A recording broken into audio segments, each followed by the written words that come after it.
Okay, so my time starts now. Dr. West Stafford once said, the opposite of poverty is not wealth. The opposite of poverty is enough. As pro team, we strongly support the resolution. Framework. In this way, pro is not saying that public infrastructure should no longer be developed, but instead we're saying that China should prioritize welfare programs over infrastructure because of its effectiveness. But again, please keep in mind that the point of alleviating poverty is that everyone has sufficient and enough, not plenty. So whichever side can prove that their approach to alleviate poverty saves more lives, that side should win today's debate. Condition 1, major disease. So point A, current scheme insufficient. According to Yangzhou International Journal of Equity and Health, the health status of the rural poor in China is not optimistic, with 51.63% attributing their poverty to illness of household members. Medical insurance can solve this problem effectively. According to National Healthcare Security Administration of China, 480 million people have been lifted out of poverty by medical insurances. However, because of the lack of expenditure, 16% of the poor in the rural area are still unable to bear their medical expenses after the reimbursement from the current health insurance scheme because they have major disease. According to State Council, the problem is the medical insurance maximum payment limit, which is generated by the lack of spending, claims that the basic medical insurance maximum payment limit of hospital expenses is 300,000 yuan. The maximum payment limit of the outpatient service is 200,000 yuan. Consequently, the poor people can be helped by the health insurance completely if they have some major disease that needs lots of money. The only way to solve it is increase the spending in order to expand the limit and let it help the poor people to deal with a severe disease. So point B, medical resources are crowded in a modern city. In China, majority of the experienced doctors that can deal with a major disease and good facilities are all crowded in the city because there's better working environment and more opportunities. Consequently, the major disease that directly cause poverty can be cured in a rural clinic because there are no capable doctors and facilities. Consequently, the only solution is giving them welfare and let the poor people to go to the modern city and cure their disease over there. Condition 2, helping vulnerable people. 7.8, aging population. In 2010, the proportion of the population 60 and older was 14.98% in the rural areas, which means that protecting the vulnerable elderly in the rural areas is a very important task. However, the current rural pension level is too low to guarantee their basic necessities of life. Data reported by the National Human Resources and Social Security Department indicate that the average basic pension was only 86 RMB per person from 2010 to 2011. Because of the underdevelopment of the public pension schemes in rural China, rural residents are vulnerable to poverty in their old age. To solve this problem, the benefits from the new rural social pension should exceed the minimum standard of living. According to Ji Kuntao, journalist of Asian Public Policy, said that it is reasonable to suggest the benefit from the new rural social pension scheme should be 120 to 140% higher than the minimum living standard in order to directly give the elderly a decent life.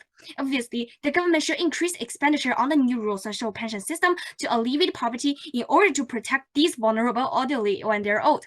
So point B, disabled people. The total population of people with disabilities reached 82.96 million, or 6.34% of the total Chinese population. In 2005, 12.95% of the rural households with disabled person, the income per capita was under 683 yuan. In 7.96% of the rural households with disabled person, the income per capita was between 684 yuan to 944 yuan. Because some of them can work or get sufficient salaries because of their mental and physical problem, so social welfare is the best way to maintain their basic livelihoods. According to CDP Facts and Progress of Disability in China in 2008, 2.607 million urban disabled persons enjoy allowance, and 6.36 million disabled persons receive minimum subsistence allowance and use them to improve their living condition.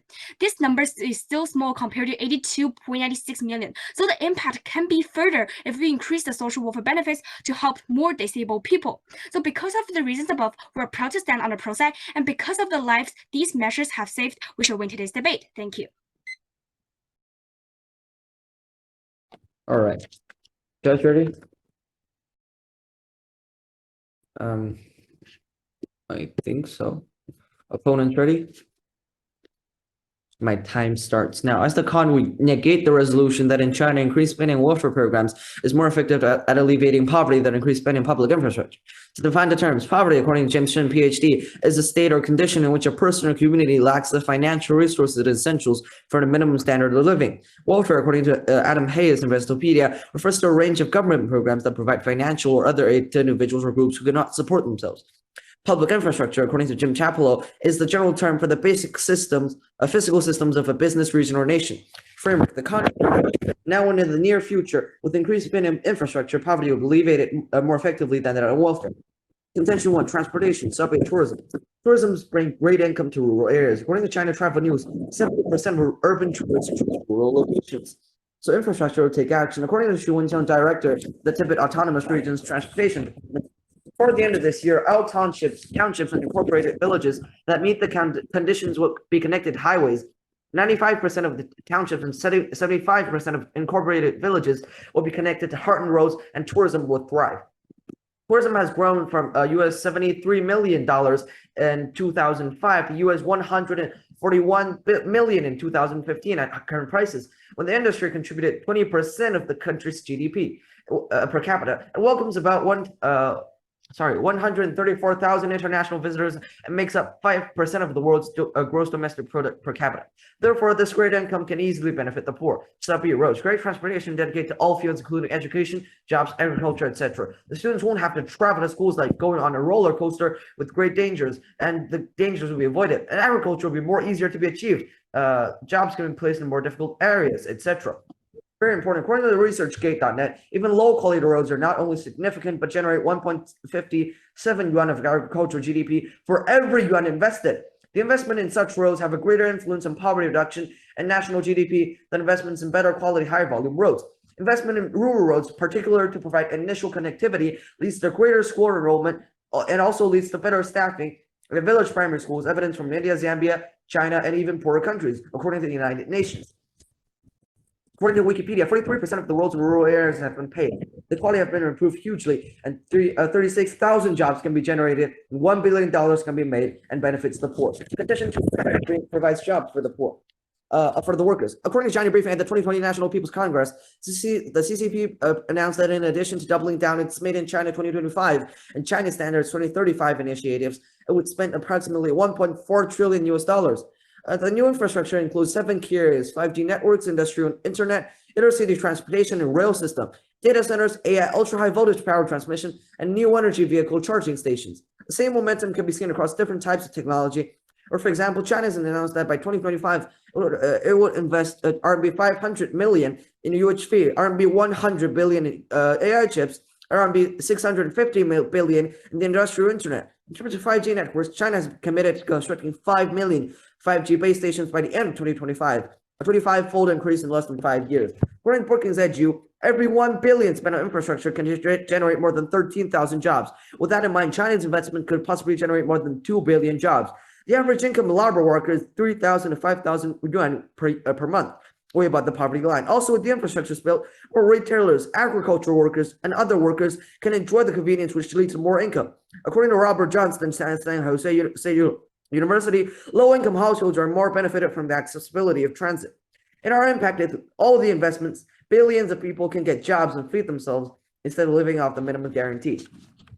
So, for a more happy, rich, and stable, and equal society for every one of you, for you and for me, please vote for the con. Thank you so much.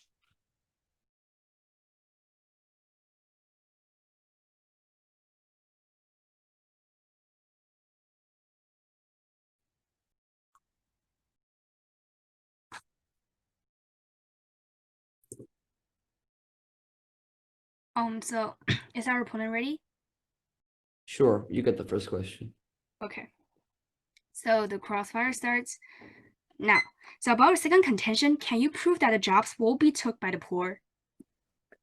Can you list the unemployment rate and the unemployed people in China and deduct that with 2 billion? There's gonna be extras. So actually, we're saying that like if you're building some transportation system or other stuff, mainly these projects are took by the construction company, so that it means that the workers in the construction company can get the works instead of the people from the poverty-stricken area and family. So how can you prove that? So what social it's your status? question. It's your question, turn. Okay. So as you have stated that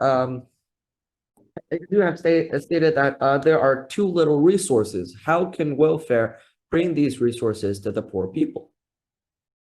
Are we talking about the health insurance and healthcare? Yes, but you mentioned that there are too little resources of. Basically, I we're don't know, saying that like the experienced doctors and capable doctors, they're all crowded in a big city because they're a better living environment. So that if these poor people they have major disease, the only solution is let these poor people to go to the modern city. It's not we're saying that like the resources are not enough. We're saying that So you're basically supporting our point, isn't it? So you're saying that there's too many hospitals, too many doctors in the urban areas, but too no, little. we're not saying there are sub- too many doctors in the modern They're city. just crowded. Can you let me You're saying finish? that they're Can you let me crowded, finish? right? Can you Please. let me finish? Okay, we're not saying that the doctors are like crowded and the overcrowded in the big city. We're saying that the capable doctors, the experienced doctors that can cure the major disease, that can help the poor people that live in the modern city, like these because like they all have like better living environment in modern city. So that's why we have to like let these people to go to modern city and cure their major disease over there. Okay, so And so what's your point? Why, what does welfare and alleviating poverty has to do with that point? okay, because so we're using this contention to proving that because the major disease can only be cured in the modern city, so we have to giving them welfare, have to giving them money and let them go to the big city and get the better medical assistance in the modern Isn't city. that a Okay, it's bit our too question complicated? turn. It's our question turn. So Please. basically, like you talk about the transportation, but how can you but how can you prove that it's the newly built transportation in the poor area sufficiently used by the poor? How can you prove that it isn't? Actually, I'm asking the question like newly built transportation. I'm not like saying that other kinds of transportation. So how can you prove that if you build new transportation can still help and sufficiently help the poor people in the rural area? No, every infrastructure build has its use, and if according to Is it your imagination, or can you give me specific evidence to no, prove that in newly built transportation, if you increase more a money, road, these a transportation can low still quality fully road used can by the generate poor people? 1.57 Sorry, yuan time's of up. Time's up. agricultural GDP Sorry, per time's up. yuan invested. Thank you.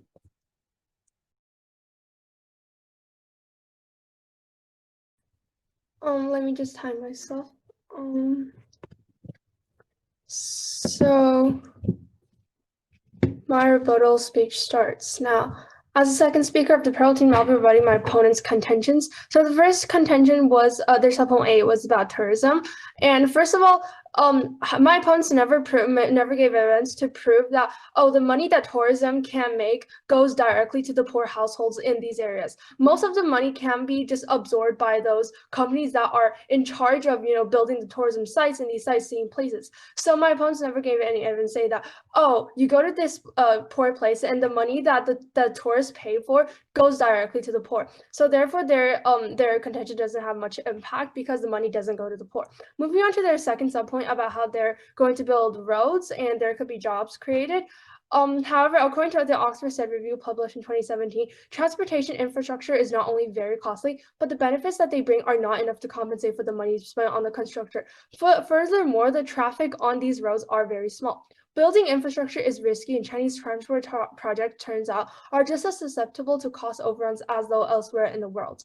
On the face of it, the average traffic shortfall looks modest, so just 5% across all the projects. But averages can be misleading, particularly where extremes are involved. Drilling into the data, nearly 2/3 of the projects turn out to have traffic shortfalls, averaging more than 40%, while some received less than 20% of their forecast traffic. Therefore, this piece of evidence proves that even if my opponents they build roads and say that they'll be used, but the usage of these roads are incredibly low. Therefore, it's a waste of money. Furthermore, right now, furthermore, according to the People's Daily of 2020, until July, China's railway mileage has reached 140,000 kilometers. The coverage of China's railway network in cities with a population of more than 200,000 has already expanded from 94% in 2012 to 98% in 2019. This means that 98% of China is already covered in railroads and other forms of transportation roads. Therefore, it is unnecessary to increase spending on transportation building roads. Moving to their second contention about creating jobs for workers, my opponents my opponents say that there will be construction jobs or other kinds of jobs provided by public infrastructure because of the construction. But however, according to Josh Bivens, director of research at the Economic Policy Institute, it is important to delineate between gross and net job creation. Oftentimes, those jobs just go to people who work for construction companies. If a given amount of infrastructure spending supports 1 million jobs in total, this does not mean that the economy as a whole will see a net increase in employment of 1 million. Rather, a portion of these 1 million jobs may be pulled from currently employed sectors of the economy. Furthermore, also according to the Oxford Said Review, infrastructure does not create long-term permanent jobs. There are also dangers around relying on infrastructure stimulus to create jobs, warns Professor Flyburge. China has been extremely successful in bringing people out of poverty, so it's fully understandable that Chinese thinks that this is a great model. But that's a bit short-sighted because you might actually build projects that are completely worthless or even negative for the economy. They create jobs in the short run, but as soon as the last team leaves the construction site, that project is no longer a positive for the economy. Moving on to the crossfire, my opponents ask us, how exactly is like moving people, allowing patients to go to urban areas to get cured related to welfare, because of the fact that there is higher technology in the urban areas and it's impossible to have the same amount of development in the rural areas. Much of these major diseases that patients in rural areas have contracted can only receive treatment in those urban areas. So the only solvency for this is to provide welfare, the transportation costs for them, so that they'll be able to travel on those existing roads in order to get into urban cities and seek treatment. So for all these reasons, we're very proud to propose. Judge, we take 30 seconds prep time. Thank you.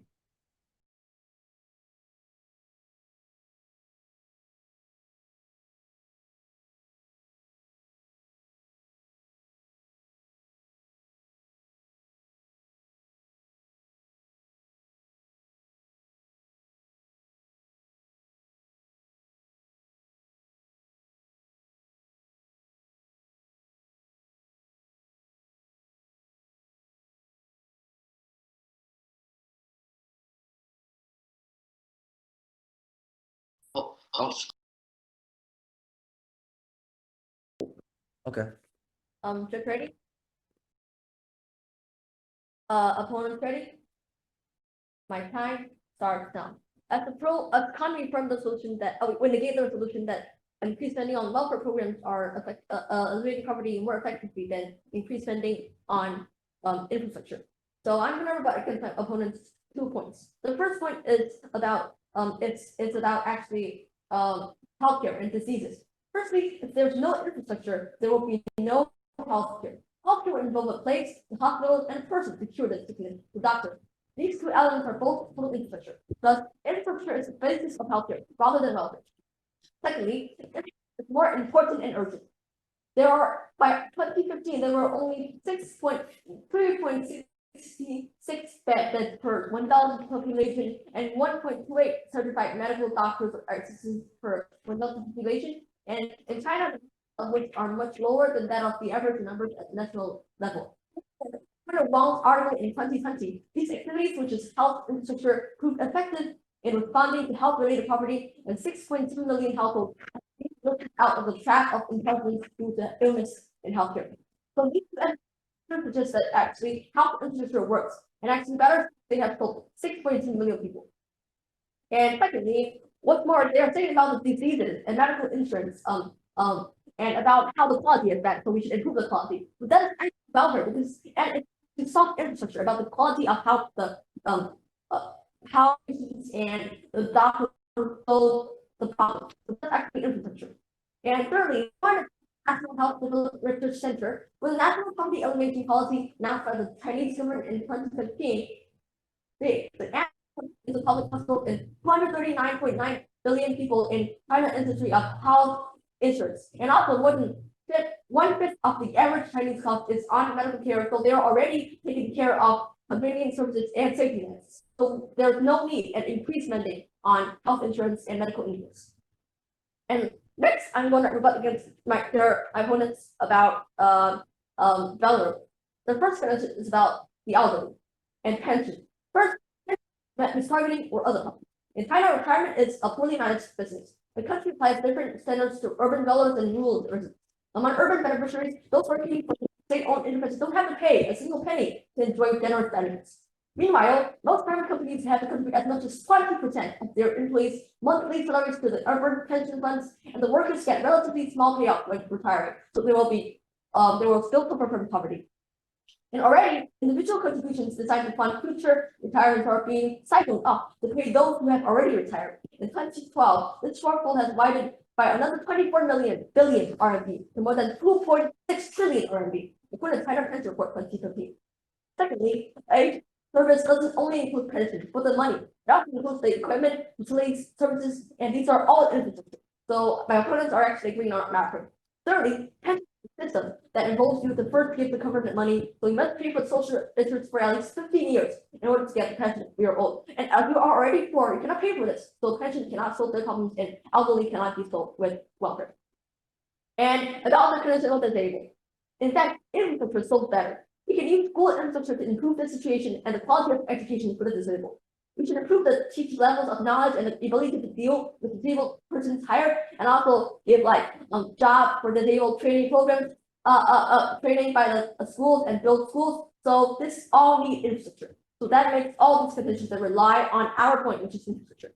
And lastly, about the CX, cluster. They say that we should only go to urban areas to go to cure because there's no doctors in areas. So, but that if we need to go to urban areas, we need transportation. So they're actually agreeing on our point of infrastructure transportation. So for all these reasons, please vote for the con. Thank you.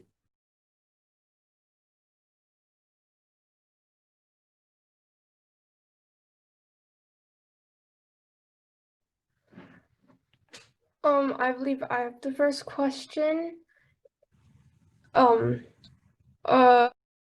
So my time starts now. How exactly is the concept helping the disabled people when they are disabled and they are incapable of working? And even if you say that, oh, they can work, how would they be able to pay for the tuition fees if they want to receive training or education? So if you want infrastructure, first of all, so I'm not saying that we shall not eliminate the welfare. So welfare is so infrastructure is the basis welfare. So if you don't have schools, you cannot pay the fee. So if we should have the schools for disabled first. We build infrastructure, and then we can use a little sum of your welfares to pay for them, and we can get these disabled. But if you say that, oh, welfare and infrastructure can coexist, and on the concept you're just prioritizing public infrastructure, our side can also say that we're just prioritizing welfare. So at the same time, we can have those training centers too, but we're just emphasizing on welfare. So I don't think your answer really counts. But in infrastructure, if you do not have infrastructure, even if you have money, you cannot go anywhere. But if you have a school there, you can have for example, there are also public schools, and there are also these schools that require little fee that you can acquire, and also so infrastructure is the basis. If you don't get infrastructure, you cannot use welfare. So that is why we prioritize. Can I ask a quick follow-up? Sure. How can you incentivize those disabled people to go to receive that training and also to pay for them? So what I mean is that in your world, in your welfare world, you're saying that we should just see the disabled with welfare, and we're not giving them training. So you're just giving them dependency on welfare to give them money, but they're not learning anywhere. So if you sometimes there's welfare corruption anywhere, sometimes they will immediately suffer from poverty again. So that's why we should prioritize infrastructure. So I believe it's my turn to ask the question. First of all, with welfare, by giving money to them, we will be able to incentivize them to receive. So my question for you is that in your you said about how in your rebuttal in the crossfire rebuttal, you said that if you want to go to great doctors to cure diseases, you should have to go to urban areas, right? Yeah, obviously, because if you have a really serious or major disease and you cannot get it cured in any hospital in these rural areas, your only hope for living is to turn to the hospitals in urban areas. And without welfare, you won't be able to afford the medical costs of treatment and the transportation costs of getting into the city to receive treatment. Okay. So without the transportation and infrastructure and the roads, how can you go to urban areas? I've already Like- stated in my rebuttal that 98% of China is already covered by railroads and other forms of transportation roads. So it's not necessary to construct any more transportation roads. How about 2%? I believe time is up. Okay, thanks.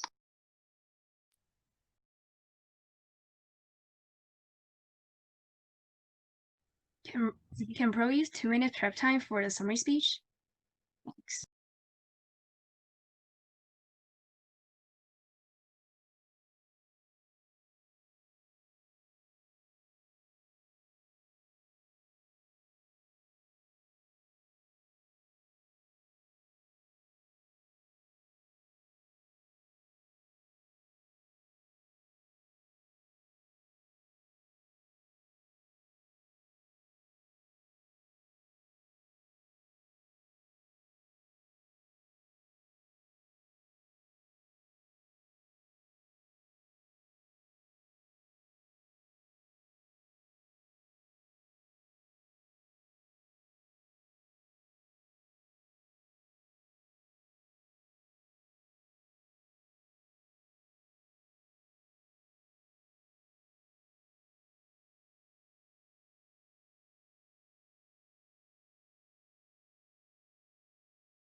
I think my time's up. Okay, so is everyone ready? My time starts now. As the first speaker of Pro Team, identify several clashes in today's debate. The first clash is about the health program. So firstly, our opponents rebut this point by saying that because there's no clinics and hospital access in the rural areas, so we have to build the hospitals at first. However, what we are saying is today we're focusing on the major disease on the pro side, which means that no matter you build how many new clinics in the rural area, no matter you build how many new hospitals in the rural areas, if these capital doctors are just living the modern city, we still have to giving them the health insurance at first and let them go to modern city and cure the disease. In addition, our opponents also said that if they want to go to modern city, they have to base on the transportation system. However, my partner have already mentioned in the rebuttal speech that 98% of the road in China have already been covered, which means that these people from the rural area can just go to the modern city by using the current road, and we don't necessarily have to increase spending or pour a lot of money into a transportation system. In addition, our opponents are saying that we're saying that our side is saying the capital doctors are crowded and resources are crowded in the modern city, so it's then our their side. But this is totally wrong because these doctors are crowded in the modern city because they're better living environment. But our opponents cannot prove that they can attract these doctors back to the rural areas through using public infrastructure. So the most direct way is let these poor people to go to modern city.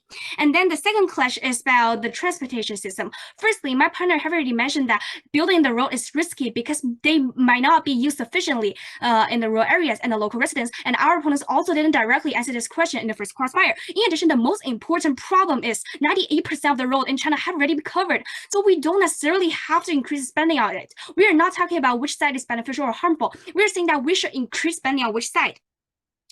And also they talk about tourism and economic. However, how can our opponents prove that this money will directly go to the poor in the rural area? What about this money just go to the tourism company in the rural area? So our opponents actually don't give evidence in their case about this. And then the third clash is about the vulnerable people. Firstly, our opponents talk about pension that there's mistarget.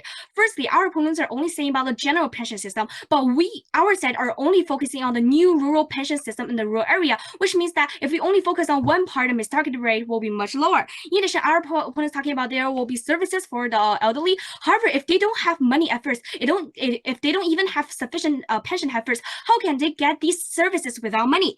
In addition, our opponents talking about disabled people. They said that we can create job and let these disabled people learn the skills. Firstly, if they want to learn skills in the school, the basic foundation is money. So our opponents cannot prove that like the school and the vocational school are insufficient, but our side can prove that the money of these disabled people is insufficient. In addition, even if they can work, we've already give you the evidence in our case that the average living income is still very low because they have some physical and mental problem, which means that our opponents just cannot solve the vulnerable people in any way. So our side should definitely win this clash. So we strongly urge for a pro ballot. Thank you. 30 seconds prep time. Thank you.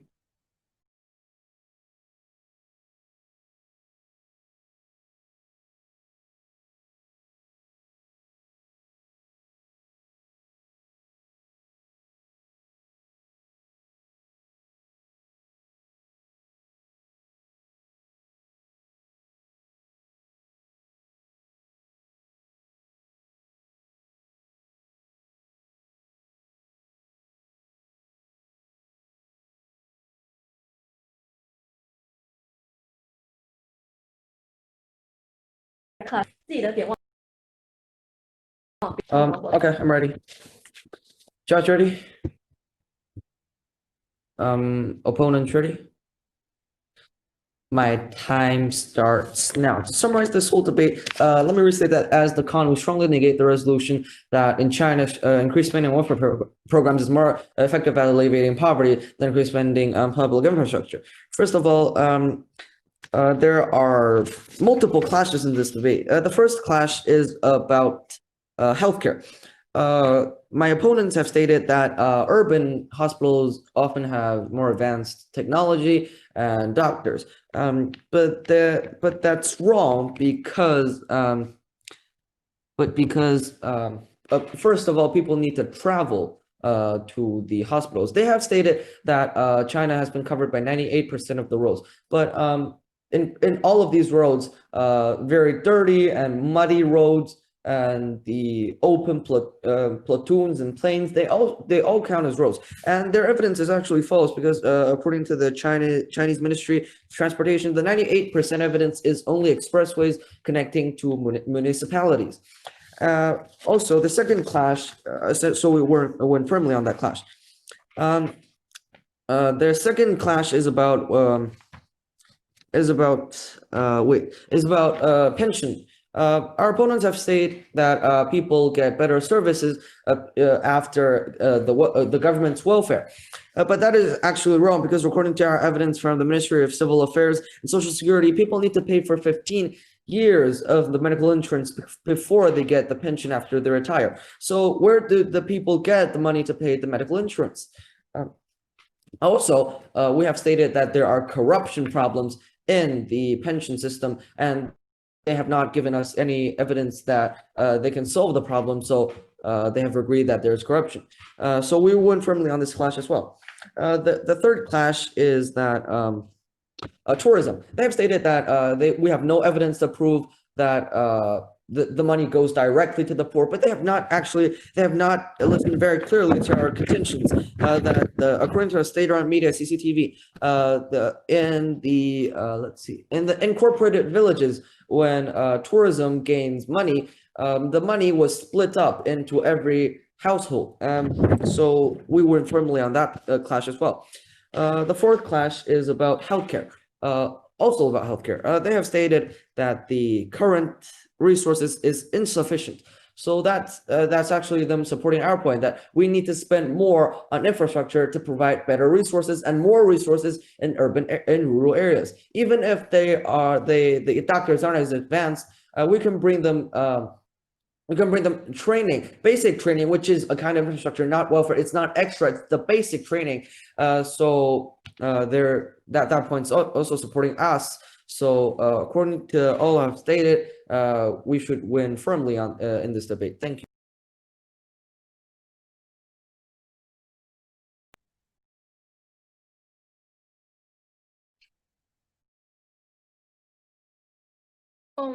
we believe that we have the first question. So, our time starts now. How exactly will public infrastructure be able to help those poor people that are suffering from major illnesses to be able to pay their medical bills? So what we mean is that, first of all, we do not need them to have pay money and use welfare and go to urban countries and or urban cities to get great medical insurance. But what we mean is that we can just improve the quality of the people, the doctors in rural areas, which is a kind of soft infrastructure. So we can use the infrastructure to solve the problem of medical insurance, and we can let How them. can you prove that? But I want to point out that just building more hospitals and clinics and improving the quality does not lower the costs of treatment. The cost will always stay the same. It will only probably increase over time. So We public agree infrastructure, that welfare should be is important, but let's see. With infrastructure, people can still go to hospitals, right? With yes, they can go to infrastructure and hospitals, with- but they with- can't pay. Let me finish. With infrastructure and with welfare, people can go to hospitals. With infrastructure and without welfare, people can still go to hospitals, but they need to pay. But without infrastructure and with welfare, where do people go to cure themselves? What There we're are saying is now hospitals in urban cities, and by providing them with welfare, we're also paying them the transportation costs that will make them pay in the future when they're traveling to the city. You know, So I when- believe it's you your know when I government- believe it's your question. actually it's now. your question turn. How do you plan to solve the extra 2% of the road? First of all, we don't need to solve that because right now a large amount of China is already covered in roads. And furthermore, if you build more roads, there only suffer cost overruns. So the benefits, like the economic benefits that actually generate, are far less compared to those that they spent building those roads. the And expressways furthermore, and there highways- is low usage of those roads. So therefore, it's basically a waste of money just building Okay, so them. how can you that there's evidence to show that these 2% are not in rural areas, not for the poor? Because many poor live in these rural areas that do not have are not developed yet. Not developed yet means that it's not even counted in the 100% of roads. So that doesn't mean that you cannot. First of all, we do not believe that it's very feasible to cover all of China with roads. Second of all, even if you build those roads, it would only suffer cost overruns. You'll only lose money instead of make money and help these poor. So I believe it's our question turn. May I ask It's a our follow-up? question turn. Yeah. May I ask a follow-up? How do you prove that the highways and railways retract their cost in a very long period? Because we have evidence from the Ministry of Transportation that these highways and railways often retract their costs within a year. Why is it long? Why would Because you if say that it build takes a new long time? ones, nobody would use them. These are existing roads. They're different from newly built ones. Good question. Time- Oh, okay. Time's Time's up. up. Time.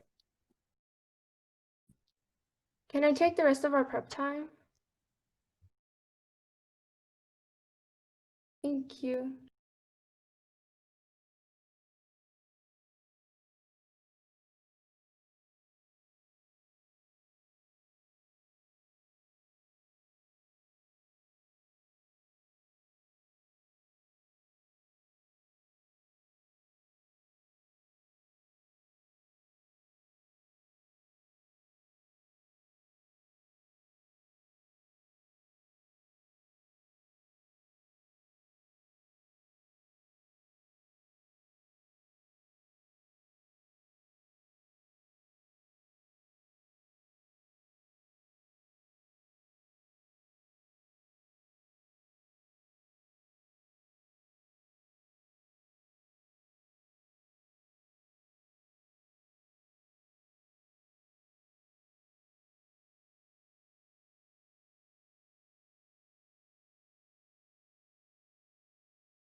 Thanks.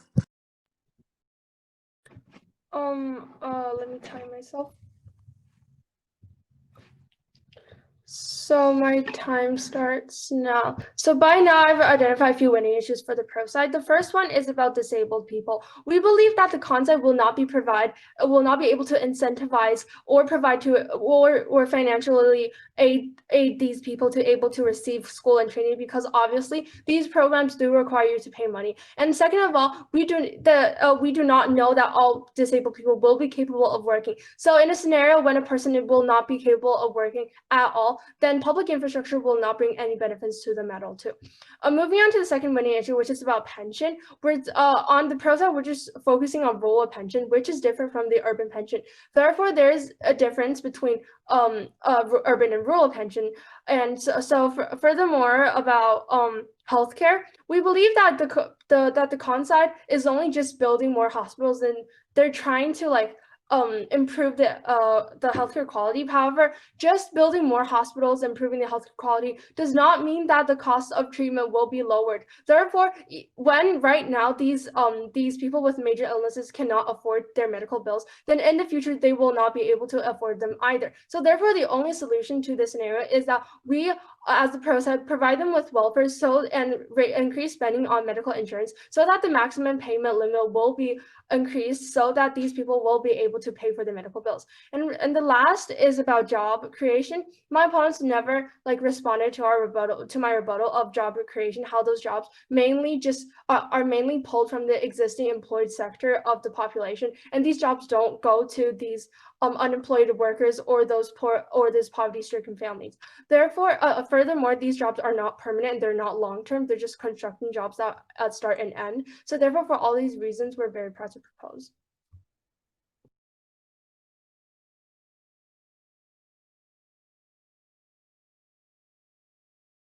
All the prep time.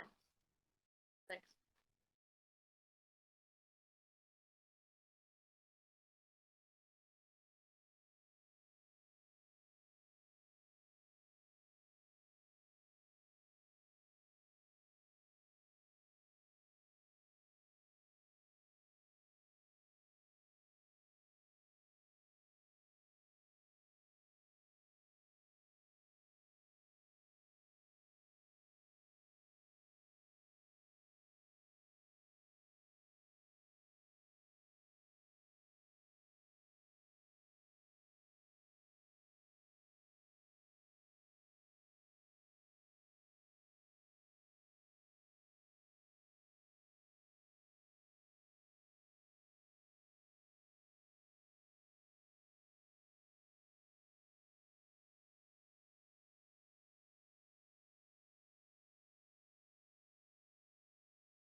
Okay. That's ready? Opponents ready? My time starts now. As the economy firmly negate the resolution that welfare programs can play poverty more effectively than public infrastructures. So there are mainly 5 classes of today's debate. First of all, about the clash of healthcare. My opponent stated about there are current insufficient resources now, but they're actually agreeing on our infrastructure point, because this is actually sound infrastructure and we can solve that by improving the quality. Secondly, they say that there are actually no little resources, but what we are actually prioritizing right is infrastructure, because if you have infrastructure, you can still go there, but if you don't have infrastructure, even if you have the money, you cannot go prioritize infrastructure. Clash about vulnerables. First of all, about elderly. we said that there is pension corruption, and also elderly is not only pension, and what they didn't respond to our point about corruption. So they're actually admitting the fact that many elderly pensions and the money are actually going to the richest and the corrupted. So it's actually not helping the elderly. And the second one is about disabled. In fact, we have said that we can improve programs to help the disabled from being disabled and go to companies, but they say that it needs money. But in fact, we can use public schools, which do not need any money. So we win on this clash. And about the third clash about tourism, they say that it does directly help the people, but I do not know why they did not listen to our evidence about how it improves. And so we win on this clash. And about my fourth contention about transportation, they said that it will be covered, that 98% are covered, but what we mean is that there are many undeveloped areas that are not covered yet, so that doesn't count into the coverage. So I think the evidence don't stand, so we win on this clash.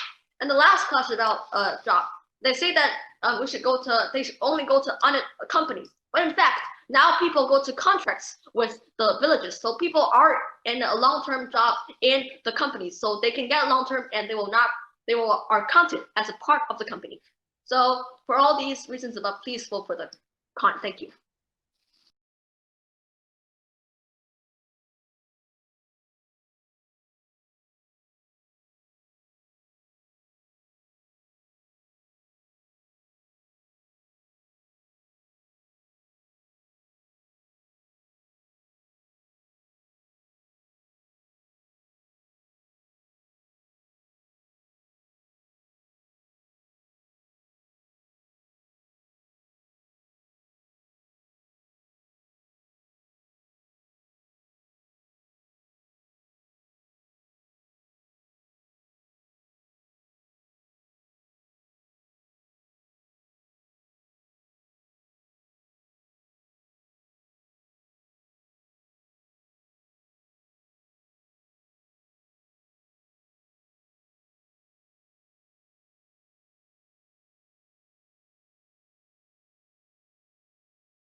I think the result has come out. Host. Hello, host. Can you hear me? Yeah, I can hear you, but I can't see that. I mean, Do you have the mini program? Oh, I don't have. Okay. Yeah. Oh, So yeah, I do can you give want some to- kind. Yeah. So I can give some kind of feedback, right? Yes. I think first we Yeah. announce the result. Like we. Oh, okay. Sure. Yeah. Sorry. Yeah. So So. yeah. Hello, guys. My name is Sophia. Yeah. Sorry. Yeah, you go ahead. You go ahead and announce the result. Yeah. Thank you. Hello, everybody. My name is Sophia. So I think, thank you all for this kind of debate. And I think it is a very good one. But this is a unanimous decision going to pro team to win this debate. So I just briefly give some kind of reasons or like kind of general feedbacks to con side or both to the con side and pro side to help you to be better in the future. But I think I'll just give you some kind of brief because we have 5 judges, so I think probably I won't take that kind of a lot of time. Okay, so firstly, I think like no matter from the first speaker or second speaker from the pro side, I think they did give a very, very clear mechanism, like not necessarily mechanisms, but like how things will work in their paradigm. And like no matter from the rebuttal speech or the constructive speech, they give very, very clear thing, like what is the situation, like people, like the medical, like people, disabled people or people have many mental problems. the need, the right now need is to, like, for example, to go to urban cities to go to hospital and this kind of thing. So I think they give very clear thing. However, I feel like the most important problem from the concept is to engage with the proposition's case about like for example, these people with mental problems. So your solution to this kind of question is to build hospitals. However, I think like if I am the proposition side, I would just like question like it does take some time for you to build these kind of hospitals in rural areas. So how many people so many people are still suffering from mental problems or disabled people. The only way to help them is like very quick and fast way to help them is to give them money to go to the urban places rather than like to build this kind of hospitals. Like by the time like probably the hospital is built, like the people couldn't like probably people they have suffered worse than the condition right now, right? Also, not to say like people don't have like in the end, like people, if you build this kind of not to say like how huge the money you waste on this kind of project, people still couldn't afford this because like go to rural areas, they still go to rural hospitals, they still have to spend money, right? The problem is like to give the money to solve this problem. I think it is very clearly stated by the pro side in their rebuttal and constructive speech. So I think probably you have to think of this problem also from this kind of a training program. Like I think like healthcare like training program. I think like probably in your side, this is a very good point for you to elaborate like how in the long term this is gonna help this kind of poor people, because like they live in some kind of echo chamber. They don't have this kind of outside information to access to. So I think your side can help me to tell me like why this is like infrastructure will help people to have this kind of information source, or help people to have this kind of training training in the end to help them to get the jobs.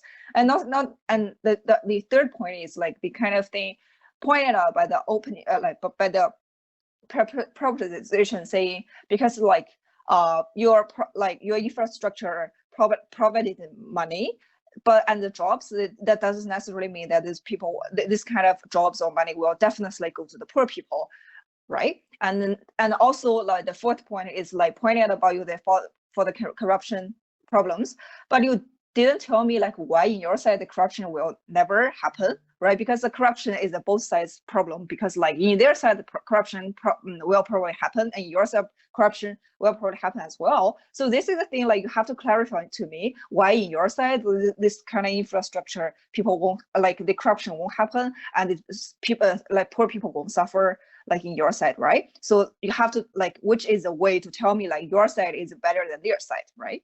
So yeah, this just basically generally my feedback, and thank you for your performance, and I wish you luck in the future.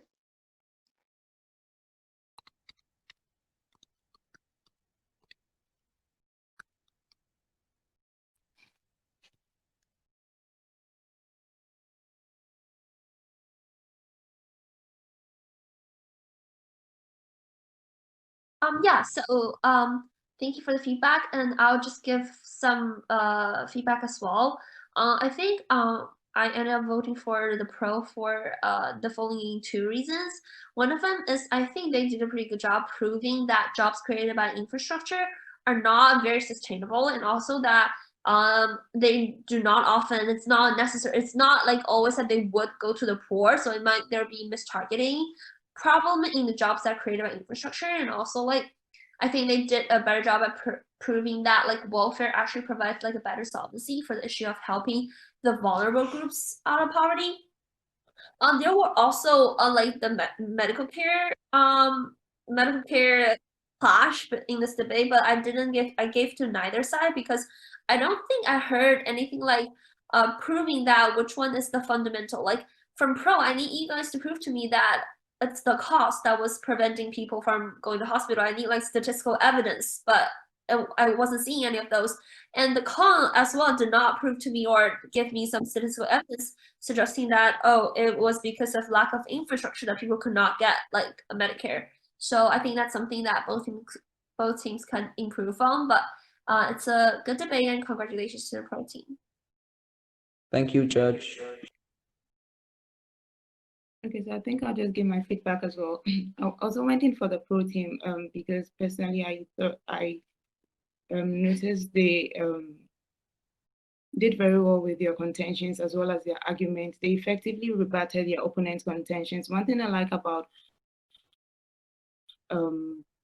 their debate is how they organize their rebuttal, and then also with the creation of jobs, for instance, especially the construction, and as the other judge just said, I like the fact that they focus on individuals, as in they focus on the root cause, which is individuals, because you know, construction jobs, these kind of jobs are actually seasonal. I mean, after the construction, obviously you have nothing to do. But then again, they focus on the fact that and then also focus on the fact that it goes to like the existing people already in that sector. And then this kind of jobs are not sustainable. So in the short run, I mean, it's only stable in the short run, let me put it that way. And also with the roads, I also like the fact that they tackled and proved that 98% of China is already covered by roads, and therefore there's a need for you to give money to these kind of people in order for them to access a good healthcare.